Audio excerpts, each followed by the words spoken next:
This episode of Dead on Dave Live, Ask Andre, is brought to you by WrestleCrate.co.uk. And when you use Dead on Dave as your promo code, you will save 10% off on your first WrestleCrate.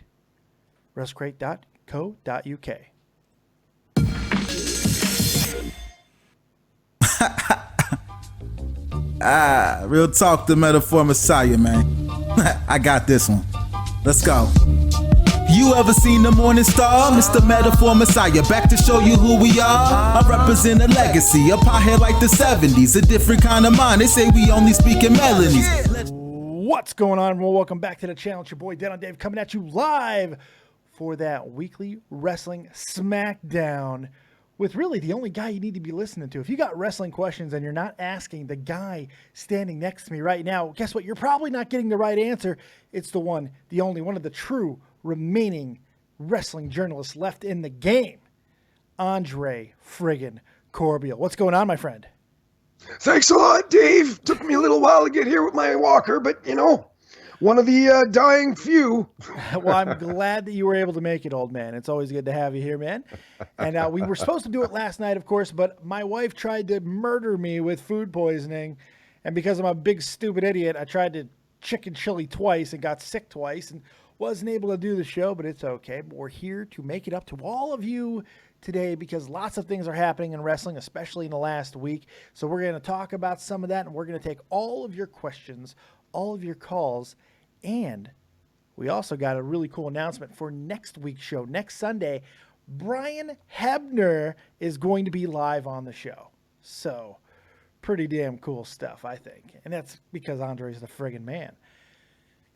So, my friend, we'll be bringing. Oh, go ahead. No, I was just going to say we'll be bringing lots of guests on throughout the year on this show and the Andre Corbeil Show. So, Dead on Dave are going to grill superstars all freaking year long. But this show's about you, the viewer, the fan, the audience, and we're here, tried, tested, and true for each and every one of you. That's friggin' right, man. And before we get to some callers, I do want to talk to you about something because a lot of stuff has happened over the last week that really does have a lot of WrestleMania repercussions. Of course, the big one, Seth Rollins, the debut of Samoa Joe and a subsequent injury to Seth Rollins, a MCL tear, which didn't seem like it would necessarily preclude him from WrestleMania at first, but now with a second visit back to Birmingham, it seems like bad news is going to be told tonight on Raw. What do you make of the entire situation? Do you think it's fair that some people are throwing this right at Samoa Joe's feet? And what does this mean for WrestleMania? Well, the initial prognosis for Seth Rollins was 8 weeks, which really pushes it close. You know, he could have a miraculous recovery and make WrestleMania, but let's be realistic here. As Dead on Dave just said, the latest update doesn't look too good. Now, I shot a video this week, Dave, with a suggestion to Hunter Hearst Helmsley, Triple H, Paul Levesque, the game. The game. So why not put Kurt Angle in that spot? I've been trying to get that hashtag out there all week. Hashtag why not Kurt Angle at WrestleMania 33. They have a backstory. They have a history. They don't have to scramble to write a new story. It's harmony instantaneously. And who doesn't want to see Kurt freaking Angle return? Integrity, intensity, and intelligence. You know, and that works on an even deeper level than you might have even anticipated, because not only does Samoa Joe and Kurt Angle have a rivalry, a storied one at that, in TNA, but Kurt Angle also has quite the history with Triple H and the McMahons.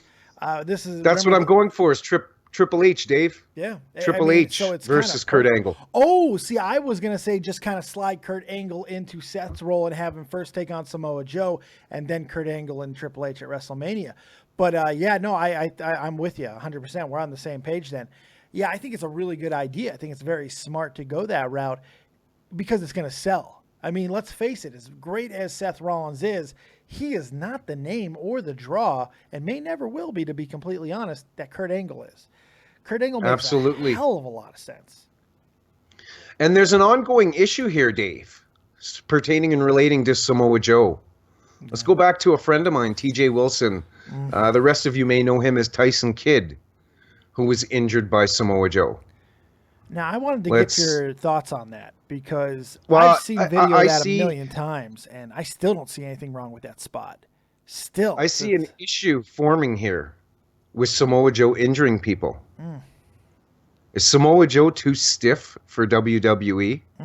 Now, I'll write that off. AJ Styles just came from New Japan a year ago. Nakamura just came from New Japan. Finn Balor came from New Japan. So I don't think it's a stiffness issue. I lost you, bro. No, I know we disconnected for a second, but I think I got you back now. Yeah. Go ahead and keep going with the New Japan angle. Oh, did it cut out during then? Yeah. I think I just missed a little bit. Oh, shit. You look at Finn Balor, you look at AJ Styles, you look at Nakamura, who all came a year ago from New Japan Pro Wrestling. And I don't think the strong style is an issue here. I truly am starting to question if Samoa Joe is the issue here. You know, I have a little bit of a problem with it. With this one with Seth Rollins, it did seem like he tried to take him down. This could have been a weakness in Seth Rollins' knee anyway. Look, I'm not saying that Samoa Joe shouldn't have been a little bit more careful in the spot. Obviously, he should have. The Tyson Kidd one, laying it at Samoa Joe's feet, I have a hard time with that because the muscle buster that he uses in WWE is a far watered down version than the one that he used in TNA. He seems to really be putting people flat on their back with it. And I'm wondering how much of that injury that happened, and it's unfortunate that happened to Tyson Kidd, is accumulative over the course of his career. Again, a case of a smaller guy working a very high impact fashion over all those years. This could have been coming at any time. Now, because it did happen with Samoa Joe, you have to put some of the onus on Samoa Joe. I totally get that. I just don't know if it's fair in this case. Samoa Joe, historically, TNA, not a guy that you really heard hurting a lot of people. And he worked a much different style there with guys who were arguably not as good and as prepared as some of the guys that he's wrestling now in WWE. So I have, I don't know. I have a little bit of a problem with it. I think it's a little unfair. It's the same thing regarding the Styles Clash in TNA. You look over the years and the amount of wrestlers that AJ Styles put that Styles Clash onto or into. Yeah. He didn't hurt people in TNA. Nope. When he started defending the title or wrestling independently, worldwide, people started to get hurt. Yeah. Now, in terms of Samoa Joe, Dave, it doesn't matter how good you are. If you're excited and you mix that in with a little bit of nerves, True. it's pretty easy to be careless.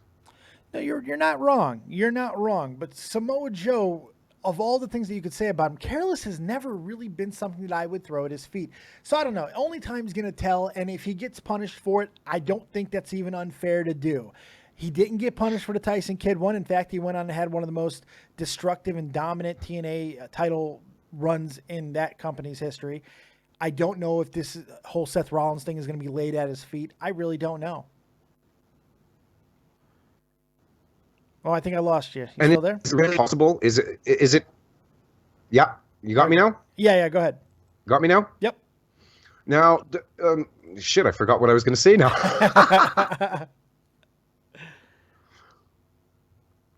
Yeah, I forgot what I was going to say. Let's just move on. Oh yeah, no worries at all. It's Dead air. Dead air is dead viewership. That's right. And people, I'm dead ass Dave. It's what we do. Dead ass Dave. Dead Holy ass geez. Dave. That's how it is. My wife Take calls me at to least. the other side. Right. Exactly. It's going to be very interesting to see where they go from here because that's the next logical question: is what happens. Andre, go ahead. You raised your hand. Yes, we always. Is it too late to reprimand Samoa Joe? They debuted him. They booked him as Triple H's hired hand. Yeah. That's a pretty good spot to have. And it's a pretty hard spot to reverse. Yeah, because in some ways, this kind of works to the storyline even better. And if Seth would have been able to make the time frame for WrestleMania, which is possible, especially with the animal that he is in rehabilitation, it kind of would have worked a little bit better to the storyline because he really took him out. Now they could still work that. They could easily work that. And like they can come out and they can celebrate that tonight. Apparently Raw is going to open with Samoa Joe tonight, signing his Raw contract. Who knows how that's going to go? That's going to be very interesting. I'm not exactly sure at this point. I'm really not. It's one of those things, man. But the question is, and I watched. Oh, go ahead. Go ahead. Question is. No, go ahead. Finish your thought, and then I'll ask the next question. I watched a number of people's reactions following Raw, and I think I was one of the only ones that actually caught the moment where Samoa Joe injured Seth Rollins. Now, when he wrapped his legs around him and pulled him down for the coquina clutch, you're supposed to pull backwards. Seth was supposed to fall on his back. He fell on his side when he went down, when Samoa Joe tugged him down. And you could hear Seth clearly say, ouch. And then you could hear Samoa Joe whispering in his ear, I'm sorry, are you okay? Yeah. Kind of thing. So not a lot of people caught it. But when you lock in that coquina clutch, you're supposed to fall backwards. Seth Rollins fell kind of sideways and straight down. The question is that on Seth or is that on Samoa So Joe? buckled his knee. It's exactly what happened. Is that on Samoa Joe for pulling him the wrong way, or is this a Finn Balor situation where Finn, when he took that buckle bomb into the barricade and he turned into it, thus injuring himself? Is this a little bit on Seth? Well, this is why I brought in the excitement level and the nervousness of Joe. Joe should own it on that regard, but they're dance partners in the ring, and you're only as good as your other dancer. Very so. It's both of them. You can't individually point the finger at one of them. You have to hold both of them to account here because Seth Rollins didn't take the move properly. Now the funny thing is, now I'm wondering how much is Bret Hart gonna weigh in on this, because this is a guy who has called out both of these men for working unsafe. So who is he going to blame on this one? I want to know. I want to hear from Bret Hart, because that is going to be interesting. He's going to, I'm going to blame them both because I think they're Americans and the American style is just sloppy. They don't do that here in Alberta. Let's hear from the hip. They learned how to wrestle in a toilet bowl. I'll take them to the dungeon and I'll tell them just don't hurt me, and then they'll come and hurt me because they're Americans. I fucking love it. Oh God, let's hear from Bret Hart. Dave, yes, speaking of the dungeon. Yes. Did you know that your co-host right here is the only reporter to bring a modern day dungeon video of what the dungeon looks like now? I'm the only one to get it. I went right up to the fucking window. You got us exclusive footage of what the dungeon looks like now. How does it look? It's pretty sad. It doesn't look gloomy. Man. It doesn't look dingy. It doesn't look like a dungeon. It looks like 4 white dry-walled areas, which is a workout room now. It had one of those little Nordic track things. Not the Nordic track. What are those ones with the little spools that pull down like this?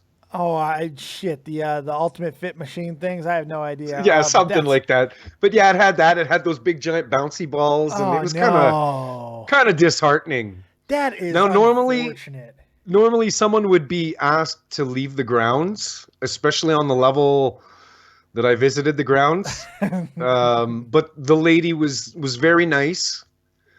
She let us on the property. She didn't let us in the house, but she was there alone. So yeah, I can't hold anything against her. You would scare the shit out of me if I was a little old lady. So no question about that. But still, that look you just gave me didn't help. That look you just gave did not help anything. Like with the whole thing with Seth Rollins, this will be the last thing that we talk about before we go ahead and get into your guys' calls, because this is Ask Andre after all. WrestleMania. If it's not going to be a Kurt Angle situation, where do we go from a booking standpoint? Samoa Joe, you can't just kind of bury him here. He's on the main roster now. So where do we go? What's the most logical way to go forward? Kurt Angle. If it's not Kurt, is there another option here? Because Kurt, he still has bookings going forward. He's wrestling for WCCW or WCPW, whatever, with Cody Rhodes. There's stuff coming up. He's not canceling these things. So, I mean, is that even an option? Outside of the other two remaining members of the original Shield, who is there that makes sense to formulate a booking around at WWE's biggest pay-per-view of the year? Yeah. No, it's hard. There is one name floating around, but I would kill myself if it's true, and that is What's the name? Batista. There's almost Oh, no yes, I chance did of this see that. happening, but it is a rumor that's going around. And my God, because they'll throw money at him if they think that it would sell. But the problem is, the last couple times Batista's come back, it ain't working. And Batista has said that he doesn't have much interest after that last run on ever returning. No, because he got, in his own words, he got screwed. He was promised something he didn't get. But I think that's a little bit selfish on Batista's part. They paid him very well. The fans weren't getting behind him. And for once, they changed course. They did the right thing. They did the right thing for once. They actually changed course and didn't stick with the thing that they should have done. I understand that he had something guaranteed. They still gave him the Royal Rumble victory. It wasn't That's what working. that's what I was going to hit you on. Yeah. They still kind of messed up. They went that far. You know what I mean? It was the reaction from the fans that made them put the brakes on and go, whoa, we need to revamp and rebook. Well, Daniel Bryan needed to go over, and I'm just glad that they did make that, especially now that Daniel Bryan's career, at least in WWE, is essentially over. I'm glad he got that little bit of a run. Because what type of a goddamn crime would it have been had that main event just been Randy Orton versus Batista, and there was no Daniel Bryan to be seen? What if that would have been the case? That's a crime. 3 letters. Oh, great. SOS, same old shit. There you go. All right, so let's go ahead and open this thing up. And by the way, if you guys want to support the channel, there is a number of ways that you can do so. Easiest way is hitting the like button. You can also subscribe to the channel. We're about to hit 8,000 subscribers. Thank you all for that. That's amazing. Pretty damn cool stuff there. You can also go on to WrestleCrate.co.uk and use promo code DeadOnDave and get 10% off your first WrestleCrate box.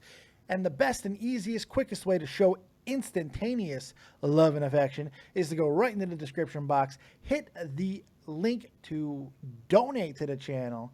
And of course, all donations, when I have someone with me, is split between the two of us. And you can go ahead and do that. And we greatly appreciate that as well. You ready to take some questions, my friend? Yeah, times have been tough since Christmas, buddy. So yeah, donations are definitely appreciated. Up, son. Get that money up. Free content, son. Get that money up. All right, let's go ahead and take your guys' calls right now live on Skype. David Vancura, DavidVancura. And of course, that number, 702-751-2902. Hurry up and call before Andre drops dead of a coughing fit. Does not look good. At least he hit the cough button, but it looks like he's about to die. Hopefully he'll be okay. And he'll be here to be able to take your calls.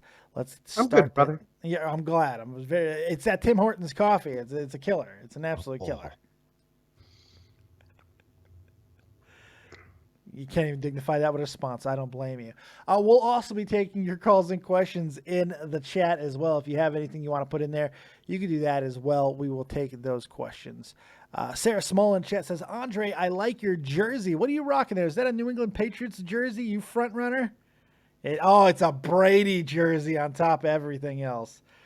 Oh, you front runner, you. Oh, my God. Front runner. You. Where's an Alouettes jersey? That's what I want to know. Oh. I like the CFL. I don't like the Canadian Football League, Dave, and it's not even because of the product. It's because of the blackout issues that the league has. Any team that is playing at home, for some reason, the TV gets blacked out in that home city. Maybe they're trying to force people to get to that damn stadium, but I gave up on the CFL a long time ago. If I was to cheer for a team... restrictions in the States. Blackout restrictions happen in the States, too. It does. If I was to cheer for a CFL team, it would be the Edmonton Eskimos. The Eskimos. I would love to be your Eskimo brother, Andre Corbeil. Anyway, let's go ahead and get our first question out there. We've got the man from Scotland who you'll never understand, but it doesn't matter because he's oh so charming. He's got the voice of an angel. Will Dillon, Rodimus8 on Twitter, and The Gaming Fault here on the YouTube. My good buddy, Will. How you doing, buddy? Ask Andre. Go for it. I'm fine, Dave. Thank you. Hey, Andre. Hello. Just a quick question regarding the Royal Rumble scores that Dave Meltzer gave for the John Cena match, where he gave that like a 4.75 stars, whereas a lot of people found that was a better match of John Cena, AJ Styles than the Kenny Omega. Just to see how you thought about that. Dave Meltzer is one of the guys I don't follow. Fortunately, I'm an insider myself, so I don't have to rely on Dave, because Dave really pisses me off. Not dead on Dave, but No. Dave Meltzer. I just find Dave extremely biased. There's not one person out there that can convince Andre Corbeil that Dave Meltzer isn't or hasn't been on the WWE payroll at some point. As a WCW fan, my friend, Dave Meltzer was just never a guy that I've respected or appreciated. No, that's no worries, Andre. I wasn't too sure, because like a lot of like me, Dave, and a lot of other callers on the night, we were like, no, that was better than Kenny Omega's match. I mean, I was just shocked when I seen it got such a low rating. I just wasn't sure why. Like, how can you see two different matches when one was booked really well? Really, the story was booked very well done. Well, Will, there is something that really does explain it. If you're a fan of Meltzer, and I mean, some people actually are, believe it or not, the thing with him is you can call him a lot of things, but remorseful or retracting is not one of them. This guy does not walk something back. If he states something, almost all of the time he sticks with it. And he called that Omega match a 6-star match, which I really do believe is an absolute ridiculous statement to make. It's a good match, but Jim Cornette had that match 100% pegged correct. 100% correct. It's a 20-minute match that they stretched unnecessarily by wear down holds and overselling by just laying there. Overselling is one thing, but laying there and giving 2-3 minutes of no action is unacceptable. They made it a 45-minute match for absolutely no reason. That John Cena AJ Styles match is a work of fucking art. Work of art. Great match. Like at the Royal Rumble, Dave. You look at when Brock Lesnar came in and laid everybody out. No, it wasn't Brock Lesnar. It was Taker. Remember when Taker laid everybody out in the ring, and then a couple people came down? People were laying down. All the combatants in the Royal Rumble were laying down on the side of the apron by the ropes for more than 2 minutes from one suplex. Yep. No, it was Brock Lesnar. Yeah, it was when Brock Lesnar came in and suplexed everybody. Everybody laid down for like 3 minutes. But you know what? At least it makes sense when it's Brock Lesnar or The Undertaker, because with The Undertaker, you've got a 6'10" legend, the Phenom, one of the greatest of all times, who is hitting you with those. He's known as the greatest striker, greatest pure striker in the game. You've heard JBL say it a million times. With Brock Lesnar, yeah, fuck JBL. Yeah, I categorically I agree with that as well.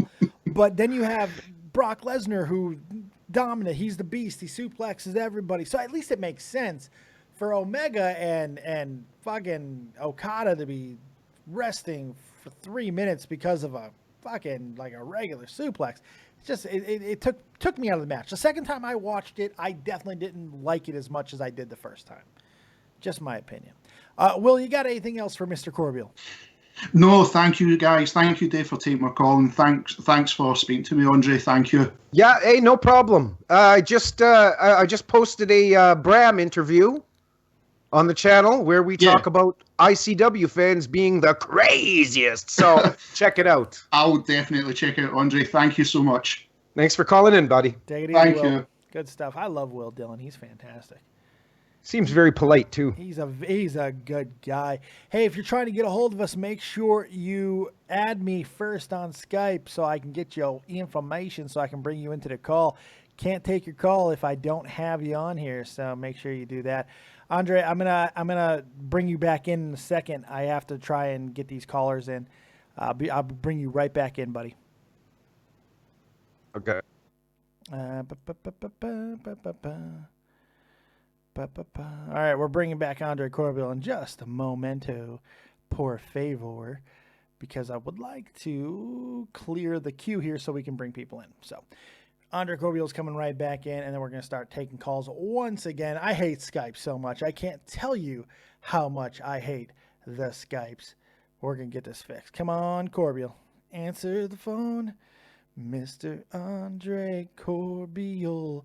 We are taking your calls, your questions, also in the chat as well. If you have questions, please put them in there, and I will make sure to get to them as soon as possible. All right, Mr. Corbeil's back, so let's go ahead and take another caller. Matt, you're live with Dead on Dave and Andre Corbeil. What you got? Hey, what's up, Dave? What's up, Andre? Matt, your picture made me laugh, man. Thanks. So, what do you guys think are the chances of Styles walking out of Chamber with the belt again? You want to take this first, Dave, or do you want me to go at it? Oh, you know what? My answer is really simple, and since it's Ask Andre, I'll let you take a bulk of it, but my answer is real simple. 0% chance. 0% chance of Mr. AJ walking out with the title. Andre?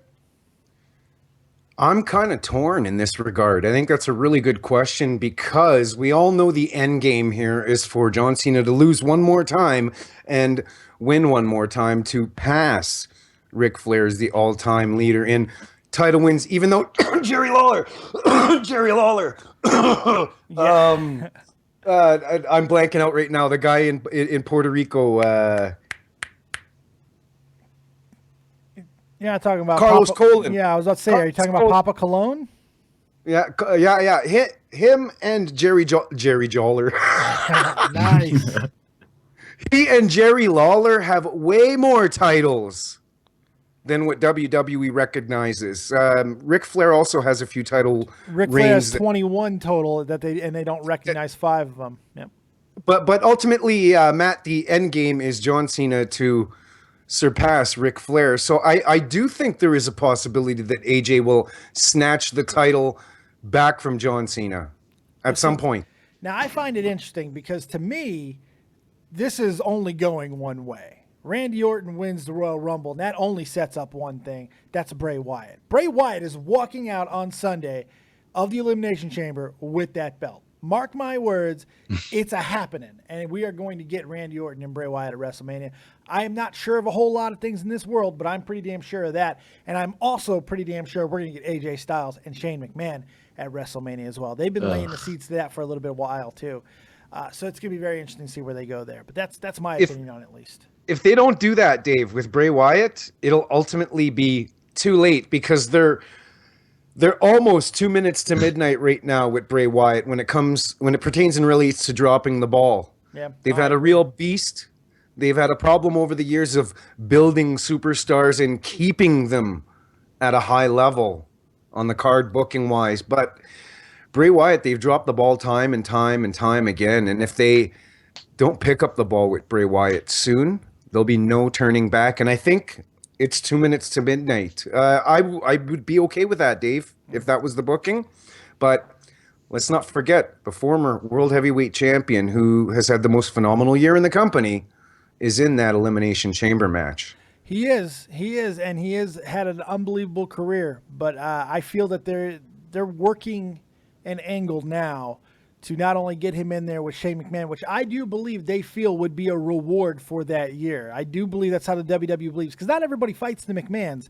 We're talking about, especially at WrestleMania, that is held for the cream of the crop. So I think that would be a reward in their minds to AJ Styles, and then ultimately lead him to Monday Night Raw. That's how I feel that's going to go down, and that's also a promotion in their minds as well. So we'll see if that happens. I'm fairly certain that's the way we're going, but anything can change. It's just the way I see it. Matt, you got any other questions for Mr. Andre Corbeil? Yeah, just real quickly, what do you guys think is the best bet for them to do with Triple H at Mania? Seth is out of the picture now. Say it again, Andre. Hashtag. Oh, I must have missed that. Hashtag it, Matt. You got Twitter? Yeah. Hashtag it to Triple H. Hashtag why not Kurt Angle. They don't even have to write a storyline. It saves the story writers a ton of writing. It's a natural booking. Triple H and Kurt Angle have a history, and they're both wily veterans that know how to sell, know how to pull the psychology on 100%, and it's literally the best option to deliver a 5-star match. And Triple H hasn't had many 5-star matches, a few. I'm not shitting on the guy, but I think Kurt Angle. Why not Kurt frickin' Angle? Yeah, why not? I agree. There's not a lot of I other feel like options. I feel like they wouldn't do that though, because they'd feel like it would take away from the rest of the card. You know, nobody else would care about any of the other matches except for that one. If they're gonna do Brock Lesnar and Goldberg, more than likely for the title, yeah, kids get used to it because it's probably happening. Just saying, you heard it here first. If they're going to do that, then Triple H, Kurt Angle isn't going to take away if they're doing fucking Goldberg and Lesnar, you know. So I don't know. We'll see. Matt, anything else, buddy? I think I'm good. All right, man. You have yourself. Thanks for calling in, Matt. Thank you very You guys much. have a good day. You too. We'll talk to you again. Good questions. Very good questions. He's got a good radio voice too. He very much does. Mark Parrish in chat says, Dave, what are the chances of Rollins showing up on the Titantron to threaten Joe during Joe's contract signing? Well, it all depends on what that second trip to Birmingham said. If he can make that 8-week time frame, I think there's a 100% chance that he'd be showing up in some way, shape, or form. But that second trip has really gotten a lot of people worried, me included. And so I don't think we're going to really hear from him at all. We'll see. Andre? And wouldn't that be something, Dave, if come WrestleMania time, Seth Rollins wasn't able, hey, Guncannon, what's going on, dog? What's up? let's just say that Seth Rollins is the one that comes out and costs Triple H a victory against Kurt Angle. Keeping with the Kurt Angle idea here. Yeah. Wouldn't that be a perfect progression for a storyline to pick up where they left off? Sure. I think so. I think it would Seth work. Rollins comes out, costs Triple H the match against Kurt Angle. But again, that's assuming that he'd be able to come back in that time frame, which I just don't see it. I think. Well, he could still attack. He could still attack while injured. He could, but He could hook the leg while they're crisscrossing, or hit him with a crutch, or through the ropes, or there's a number of things that they could do. And you know what? Because he missed out on last year's WrestleMania, and he's worked so hard this year, to have to miss out on another WrestleMania paycheck and a WrestleMania moment would be just catastrophic. So maybe they do have him show up in some way, shape, or form. But I'm worried that second trip may have shown more structural damage to that knee, and maybe it's not just an MCL anymore, and I'm worried about that. And again, this isn't a new injury. No, it's not. He came back very quick from the last one. But he's been fine. He's been fine up until this moment, but we'll see. Let's get to Mr. Guncannon. You're live with Dead on Dave. What do you got for asking Andre Corbeil?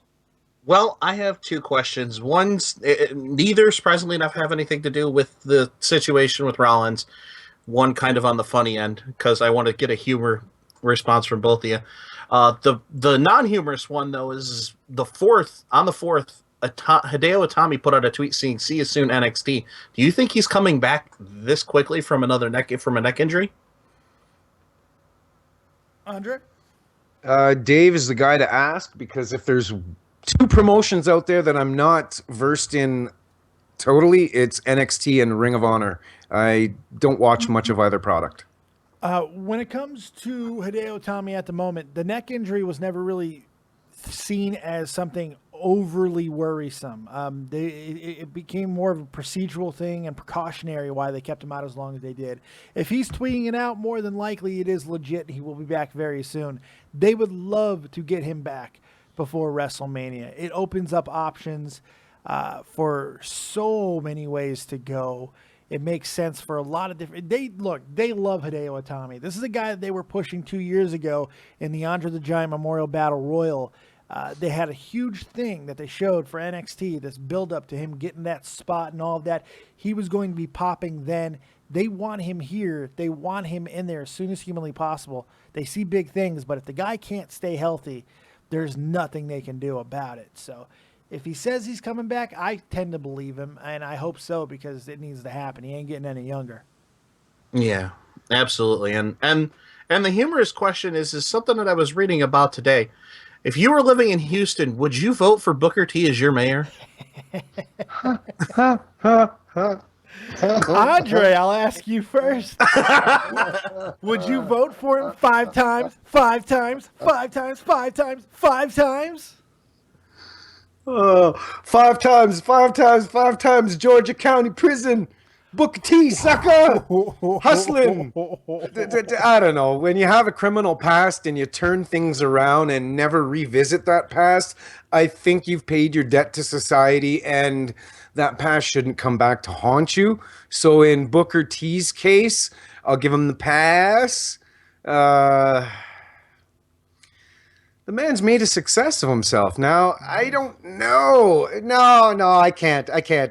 You know, I can't, sucker. I can forgive his criminal past, but I cannot forgive the spinneroonie. So no mayor for me. It's not happening. I don't want to see it. It's not going to happen. No, I just don't see it.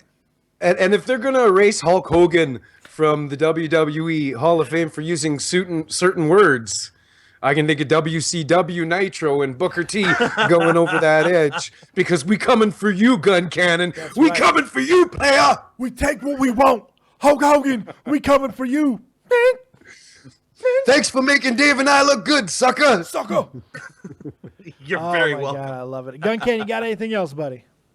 No, that's all, man. That's all. Much appreciated. That is the one and only Guncannon 15 here on the YouTubes and also the Twitters. He also runs a very successful up-and-coming graphics company, Iron Knight Graphics. Does all my graphics. Fantastic job. A lot of things you'll see over on Andre Corbeil's right now is also done by Guncannon, and he's doing a fantastic job with that. So thank you, Guncannon. Go check him out, Iron Knight Graphics. If he had a set of tits, I'd kiss him.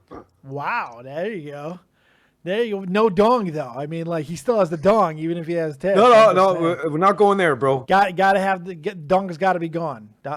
No dong. Post-op. Got to be post-op. I get you. Right off the top. Way off the top. All right, let's go to another call before we make Andre a little too uncomfortable. Let's bring in 931. Patty Glenn, stick around. We will get to your call. I promise. 931. You're live with Dead on Dave and the Andre Corbeil, what you got? Or you're not here at all. Ugh, unbelievable. Let's go ahead and try to bring in somebody else since the last caller was a dud, because I know someone's always raring to go. It's the one and only Patty Glenn. You're live with Dead on Dave. Go ahead and ask Andre Corbeil. Good evening, gentlemen. How are you? Better now, Mickey Mouse. Better now. What you got, buddy? Thanks. Oh! Oh, Andre, you were saying about Angle and Triple H. I don't want them to do that because would it be another Sting situation with that Triple H has to go over? No. That's a tough one. Throwing a stick in the spoke there, buddy. Right? By the way, that's I'm just saying. I mean, we were all wanting to see that Triple H Sting match, and Triple H's ego had to get in the way and had to couldn't put Sting over. By the way, Patrick, as a hockey fan, I have to be honest. I like your logo better than the Flyers' actual logo. Thanks. Yeah, his logo's a fist because that's what the Flyers do to their fans every fucking season. Go ahead. I'm sorry. I'll tell you something. They would go down as the toughest team in history, if not them, the Boston Bruins. Oh, the 70s Flyers especially. My God, a bunch of thugs, animals. But we can't talk about hockey too long, kids, because if wrestling doesn't drive people away, hockey sure as fuck will. So yeah, and Patrick, that logo totally put me off of your question. I can't even remember what the hell it was now. I don't fucking either. It was if it's Kurt Angle, Triple H, would it be another Sting situation with that, where Triple H had to go over on Kurt Angle? Well, at the end of the day, he has the power to do anything he fucking well pleases, and I don't want to see it. I don't know why he was doing a Louis Armstrong impression, but you know what? I appreciate it regardless. It's amazing to me. The difference in this, Patrick, is Sting was an incoming superstar that was built in a different organization. Kurt Angle came up through WWE, has a rich history in WWE, so I don't think it's ultimately the same situation as someone stepping into the company for the first time. Yeah. Okay. Yeah, I think that's a really good point. And I also don't think that was Triple H's decision, by the way. Triple H seems to, and I know a lot of people are going to be like, what are you talking about? But Triple H seems to do a pretty good job of keeping his own ego out of situations especially when it comes to his own wrestling. I know, Andre, you don't agree with that, but I think No, I partially agree. I think history kind of proves me right on this, but I believe that was the old man's decision with Sting, because if you watch all the build up to that, Triple H seemed more than happy to do the job there. That seemed to me one more little thing that Vince could throw that extra little pile of dirt under the pile and say, we won, don't forget it either. That being said, that was a great match. That entire for two men that didn't really seem to be able to do a whole hell of a lot together at the time, they brought in so many people. That was a spectacle match, and it was a hell of a lot of fun. So I don't hate that match. It was enjoyable, Dave, but I still found it a clusterfuck with all of the outside interference and everything going on. I love that. It was Vince's little way of not totally burying WCW to the fans, but the burial was still there, Dave. I have a problem with that being a WCW guy. I stopped watching WWF and solely went WCW at a certain point. And it wasn't until 99 that I started watching both again, but there was a 2-year period where I just said, fuck WWF. See, I was totally different than you were, Andre. I was always a WWF guy. Yeah, that's cool. It's still wrestling at the end of the day, right? Right. Yeah. Well, I mean, not in the 90s. Like, see, I'm with Andre. I was in Las Vegas during this time where WCW had a pretty strong foothold there, and I bled WCW, bled it. I watched nothing else, and I don't even think I started really watching WWF again until late 2000, maybe even early 2001. I really did stop, and I missed a lot of great stuff. I didn't watch it live, I should say. I always made sure I taped it, but I always just caught the highlights type of deal. WCW is my priority, so I'm kind of with you on that, but I don't know. It's like, how could there be a burial of a situation like that where they made Sting look so damn good even in defeat? And at the end of the day, he's still Sting. He's still Sting, and I don't know. It's unfortunate that he didn't get it. I still, I try to defend it, but at the same time, I still feel bad that Sting doesn't have a WrestleMania victory. But then again, neither does AJ Styles. So, and another thing, Pat. What was that? Say that again? That could change this year with AJ Styles. Could, won't, but it could. Now, regarding Sting, I think his WWE career has been somewhat short of an embarrassment. Ooh, really? Yeah. Really? Yeah. He's from had some icon really to cool from moments. icon to just another face in the crowd. I don't know, man. I think that they gave him some great moments. They put him in there with Seth Rollins. He had up until that injury, he had a fantastic showing with Seth Rollins. Up until that injury, that buckle bomb spot, he seemed to be really turning back the hands of time. They gave him 2 victories on a Monday Night Raw, I believe. They tried. They seemed like they were going the only somewhere. 2 victories they gave him, Dave. I understand that, but he's still Fail. 56 years old. Still 56 You years fail! old. Yeah, maybe. I don't know. Fail! Maybe. You might be right, man. I don't know. It's hard for me to ever try to book a 56-year-old over a 30-year-old, but that's just me. WCW did it for all those years. Yeah, and look how that worked out. Look how that worked out. Patty, you got anything else for us, buddy? No, that's it. I'm going to get out of here. Love the logo, Pat. All right, you guys have a good day. You too, buddy. Over Talk top to you rope again you go. It's always nice to hear from Patty Glenn. I love me some Patty Glenn. We are taking your calls live on Skype. David Vancura, DavidVancura. And, of course, that number, 702-751-2902. Make sure if you don't call in, you can at least leave your question in the chat. You can also hit that like button, easiest way to support the channel. Also, please be sure to subscribe to not only my channel, but to the Andre Corbeil. That information is in the description box, or just look up Andre Corbeil very easily. He's also on my featured channels list. And if you're so inclined, you can also donate to the channel. Go ahead and hit that donation button. If you have a question you want instantly seen and instantly answered, it's the fastest way. Hit that donation button, and we will answer whatever question you put on the screen. And I don't mind doing something embarrassing for a donation, just like Dave. So That's right. What can we do? What does Andre have? Does he have peppers to burn his asshole with? I have no idea. That would be great.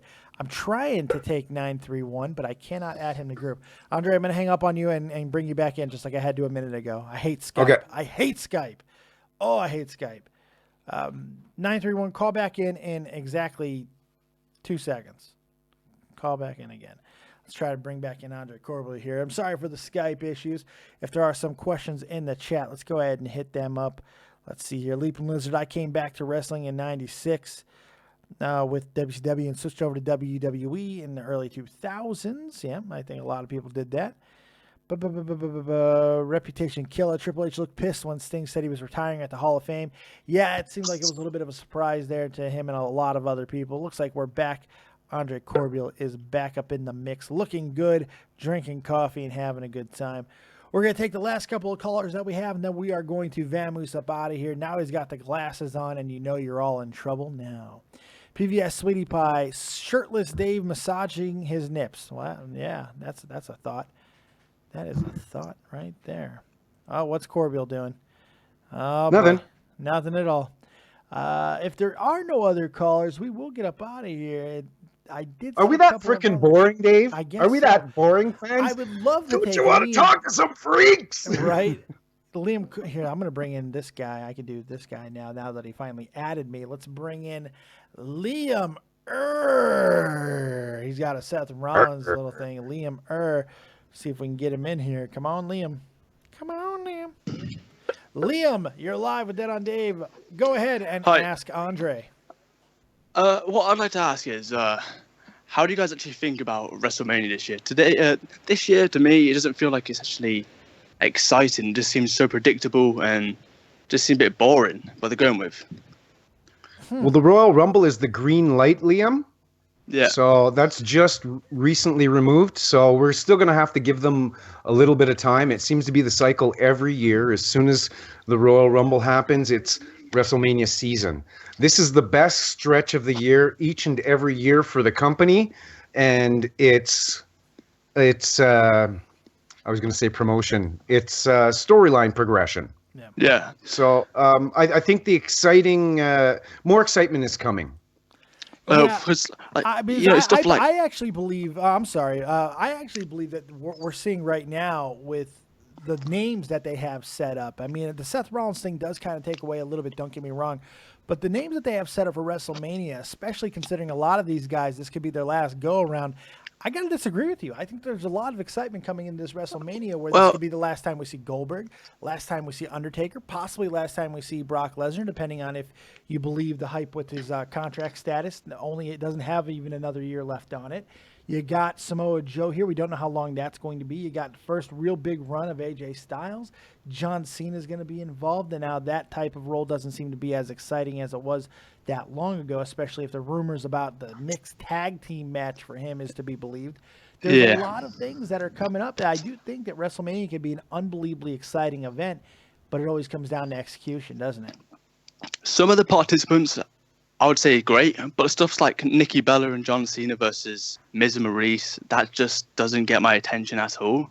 Yeah, I don't understand. And Maurice that. hasn't been in the ring for years. Yeah. She's very capable. She's proven that time and time again. She's definitely doesn't come on the list of weaker divas in my recollection. Yeah. That's for sure. And other stuff like Dean Ambrose, not even they're thinking about putting him in the Battle Royal or even relegating him to the Kickoff show, which I think is a slap in the face to one of the best workers they've got in the company. I disagree, Liam. I disagree Really? with you too, actually. Yeah. Really? I used to think that regarding Dean Ambrose. I thought he was a shining bud, a star in the making. Over the last year, I've really began to not really like him. I've gotten bored of his moveset.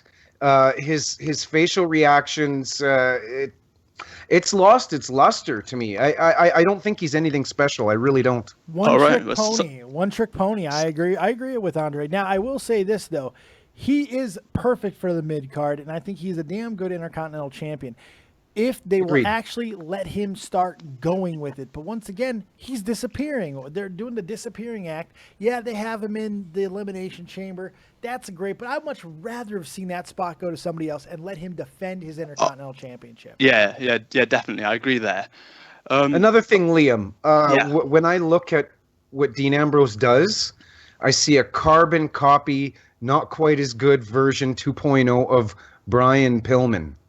Yeah, I see what you're saying there, definitely. But stuff like, for me at least, him and AJ Styles are the two sole reasons that I actually got back into SmackDown.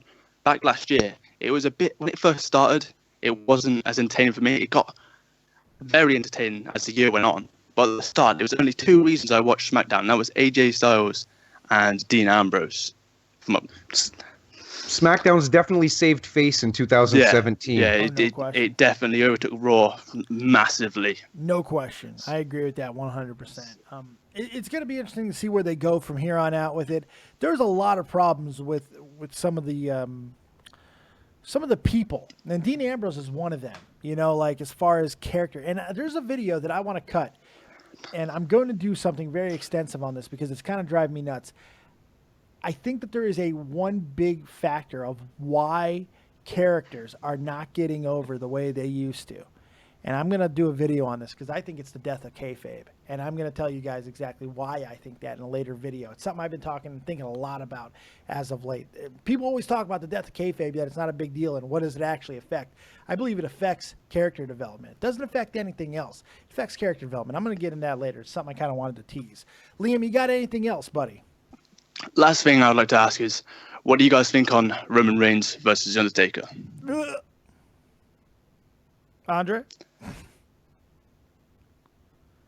I could give two shits. I think The Undertaker should have retired years ago. He should have retired undefeated at 21-0. That's what I think. 2 years should ago. have happened. 2 years ago, he should have hung up the boots. You know, people still want to see him. That's the thing. People want to see him, and he's only look. I understand that. Yeah, he is a bad shape 51, but once he's They make him a manager of Bray Wyatt. Maybe. But once he's gone, he is gone, and that is an unfortunate thing. So I think if he's able to go, you put him in there. He did give us a decent outing with Shane last year. Shane did obviously just run around and did most of the stuff, but it was a decent outing. It wasn't too bad. I think And then you look at the rest of Roman could do something good together. Better than people are anticipating. Roman's strong enough to, I think, that he can carry him around and not look like a total abortion. Maybe I'm wrong. Well, I mean, with Roman, he's not bad in the ring. It's his character that they've done wrong with him. So if they had turned him to a good heel, we think could. You just lost everybody by saying that Roman Reigns was not bad in the ring. Do you love the Superman punch? Some of the matches he's put on has actually been pretty damn decent. Who's he especially been in there with with? AJ Styles. Yes, he's been AJ Styles. He got his best. So match out of AJ led the dance. That's why Roman Reigns looked good, because he let AJ call it. Yes. I'm not saying he's amazing worker, but he's not as bad as everyone says he is. That's what I'm saying. His character is awful. What they're doing with him is awful. If they turn him to a heel, make him a badass heel. He could pull off some great work. I personally think anyway. Here's the thing on that, Liam. When you're judging the talent, you can't just judge a talent based off of great matches with the best in the business. He had great matches with Seth Rollins, AJ Styles, and John Cena. He can't work with anybody else. That's a problem to me. You to be a top guy in this company, because the important thing about being a champion, the biggest thing that you do as a champion, is to make everybody that you face subsequently better than when they got in the ring with you. Roman can't do that. There's no importance for people that fight him after they fought him, and that's a problem. There's a big problem. Another thing, Liam, is you look at the Royal Rumble and the number 30 spot and all of that stuff. I said it. The way I described it in my reaction video was Roman Reigns, the kid at school that gets every opportunity thrown his way when there are other kids in the schoolyard that are just as deserving. Yeah, I definitely agree with that. Especially guys like Cesaro, who should be in the main event scene. Let me ask you guys this, though. Why do you guys think that number 30 spot was a reward? I don't look at that number 30 spot as reward. I look at that as an obvious punishment and a clear clear agreement with fans, because the only way they were getting Randy Orton over was to have Roman Reigns come out and get eliminated finally by Randy Orton. It's the greatest troll in history of wrestling, and I think it's an indication of a huge shift in ideology when it comes to Roman Reigns. I don't think it was a reward at all. The problem with this company, guys, is that when the company gets behind someone, invests in them, pushes them, the company wants that capital back. That's why they brought the Ultimate Warrior back so many times after so many dropping of the balls. Once the company invests in you, they want to get their return back. And they've really invested in Roman Reigns over the last few years. And this is classically what worries me, on the same level of John Cena. And I think that's what sticks and what marinates in the wrestling fans' minds that don't like Roman Reigns is, fuck, we're going to get this guy for the next 10 years shoved down our throats like we just had John Cena shoved down our throats. And we're still going to get a couple more years of John Cena shoved down our throats before we get 10 years of Roman Reigns shoved down our throats. And I don't think the fans want it. I think you're wrong. I don't think the smarks, I don't think the hardcores want it, but the hardcore is the smallest viewing audience of the wrestling audience. It's a smallest demographic. The casuals have made their choice, and their choice has been John Cena and Roman Reigns, clear by ticket sales and merchandise. The biggest audience that WWE listens to, and rightfully so, are those casuals, and they chose Roman Reigns and John Cena. I agree with a lot of what you said there, Dave, but when it comes to merchandise, you go look at the merchandise, and whoever they're trying to push has the most merchandise. So that merchandise sales thing is kind of a little bit of a catch-22, Dave.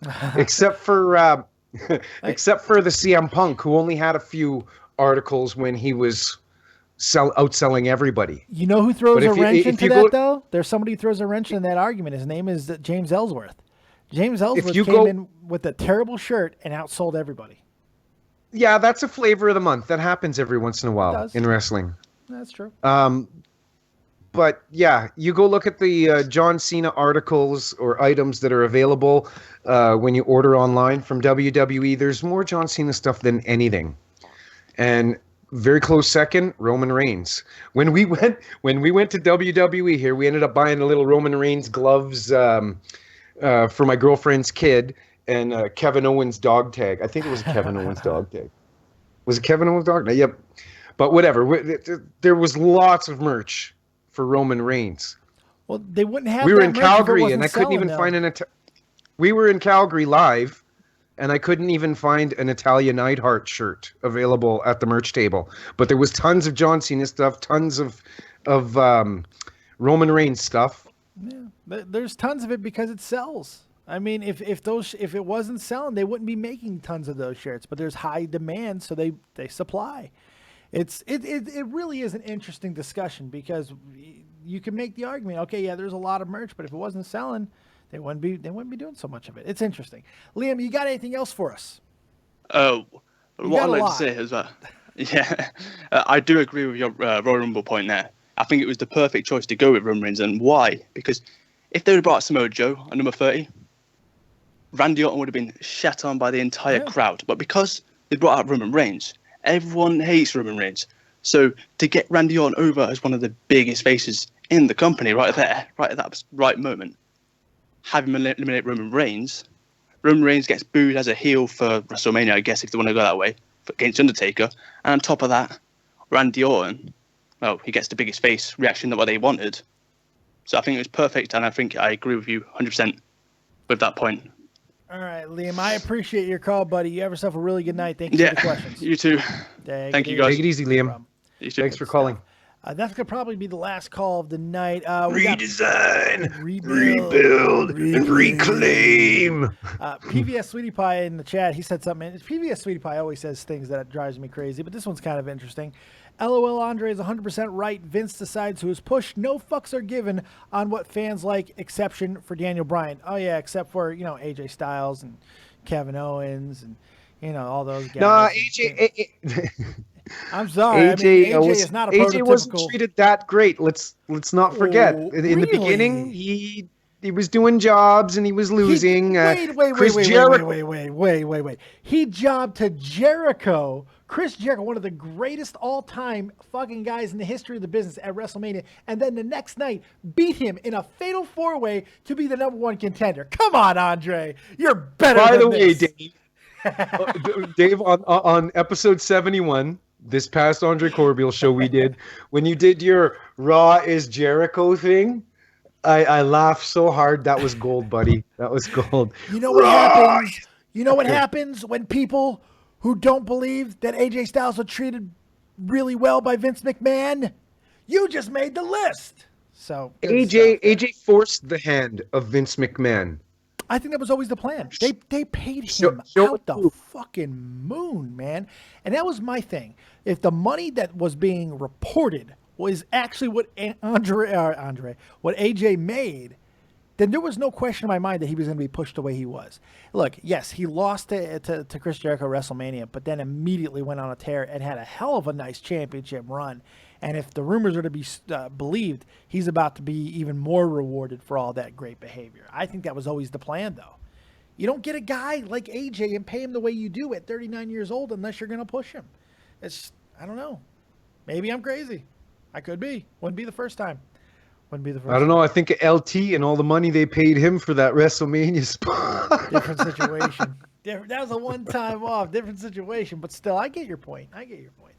Hope you had fun tonight, Andre. Did we answer a lot of good questions and stuff? Did you have a good time? This is so fresh to me, Dave, to interact in person, speaking with the fans one-on-one. I've always been interactive with my audience, but it's through a keyboard. So this is extremely enjoyable to me. I love the fans, and I love interacting with the fans. I do this for the love, for the passion, you know? It just happens that I got lucky along the way, you know? So what makes you the best, my friend? Everybody knows exactly what you're all about, and it's why everyone loves you the way they do, and it's why you're so respected in this industry, man. I love you. I think there's no one I listen to more than you, maybe except Dave Meltzer. I don't know. But Thank you. Never Dave Meltzer, just kidding. I hope you guys had a great time tonight. We had a great time. Next Sunday, Andre will be back here for Ask Andre. We're going to have a guest, the Brian Hebner. Oh my God, he's going to be counting threes and giving decisions. It's going to be a hell of a night. Going to be a lot of fun. Hopefully you guys will show up for that. Thank you guys very much. Yeah, all sorts of questions that WWE fans and TNA fans can ask Brian Hebner, as the man is refereed in both organizations. Yeah. And Dave, might as well let the cat out of the bag to the fans right now. Yeah, hit him up. Coming soon. Not sure if it's going to be on our Andre Corbeil show or right here at Dead on Dave. The alpha female, Germany's strongest female athlete, will be joining Dead on Dave and Andre Corbeil at some point in the near future. We got a lot of really cool people coming up. A lot of people that we've already announced, like Mothman and all these good people. We got the Mothman. Then we got a bunch of good people coming. Marty the Moth, Mothman, Richard Gere. We got a lot of great stuff coming up, and I'm very excited for that. And you guys supporting us means everything in the world. Who would have ever thunk it that a guy from Tough Enough would get the psychology aspect of the business on the level of Marty the Moth Martinez? He reminds me a lot of the Bray Wyatt character. Yeah. No, just mannerism-wise. Not redneck-wise or any of the appearance-wise, but just little nuances, the psychology part.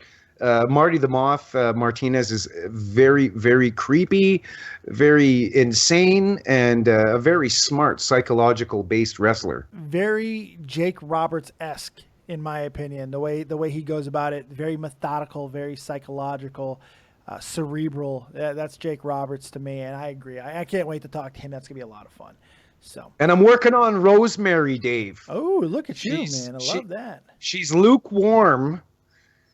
She didn't say an all-out no, but she did say she's kind of not feeling it, but maybe. Well, maybe we can change her mind. Maybe there's a couple of things that we could send her that might change her mind. Who the hell knows? We'll see. Hopefully, we'll be able to get her on. That'd be great. I offered her a kayfabe interview.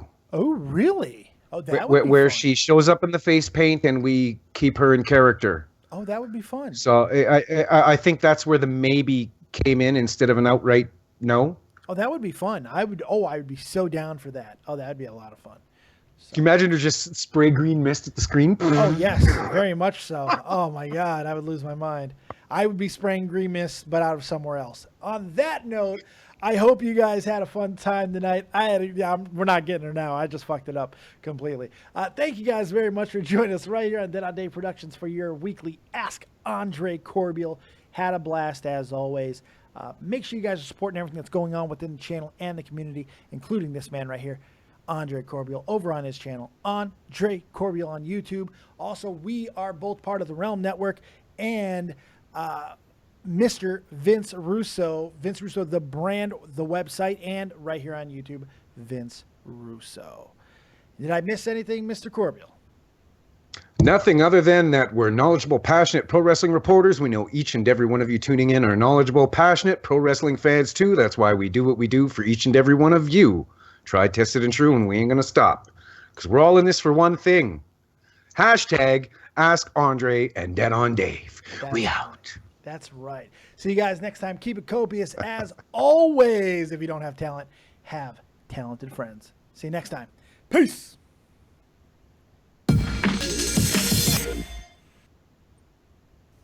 Hold on. Okay, I thought my cat was puking.